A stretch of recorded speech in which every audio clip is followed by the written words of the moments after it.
কম্বোডিয়ার কান্দাল প্রদেশে বিহার সুর প্যাগোডায় সোমবার সমাপ্ত হল 2 সপ্তাহব্যাপী পবিত্র উৎসব, যার নাম ফেস্টিভ্যাল অব দ্য ডেড। বৃষ্টি স্নাত দিনে শত শত মানুষ ভিড় জমান ঐতিহ্যবাহী প্রতিযোগিতা ও ধর্মীয় আচার দেখতে।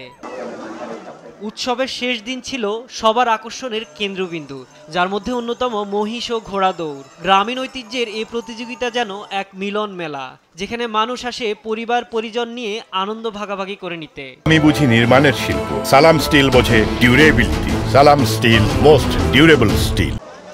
আমি মহিষ ও ঘোড়া দৌড় দেখতে এসেছি। এই উৎসবে আসলে সবার সাথে দেখা হয়, আমরা সবাই মিলে অনেক আনন্দ করি। আজকে আমি সপরিবারে এখানে এসেছি।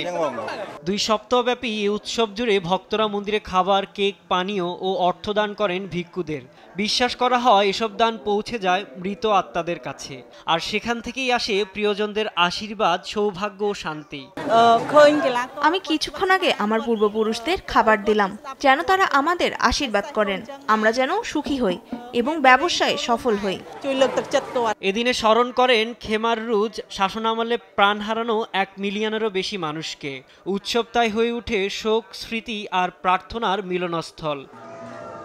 রাজধানী নমপেন থেকে কয়েক কিলোমিটার দূরের এই বিহয়া সুর প্যাগাডা ঘিরে ভক্তদের রয়েছে বিশেষ বিশ্বাস। তাদের ধারণা এখানে প্রার্থনা করলে মনোবাসনা পূর্ণ হয়, তাই দেশের নানা প্রান্ত থেকে ছুটে আসেন এই পবিত্র স্থানে।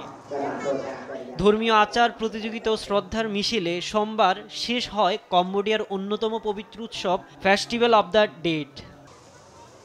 সাইদুজ্জামান, নিউজ ডেস্ক, দেশ টিভি।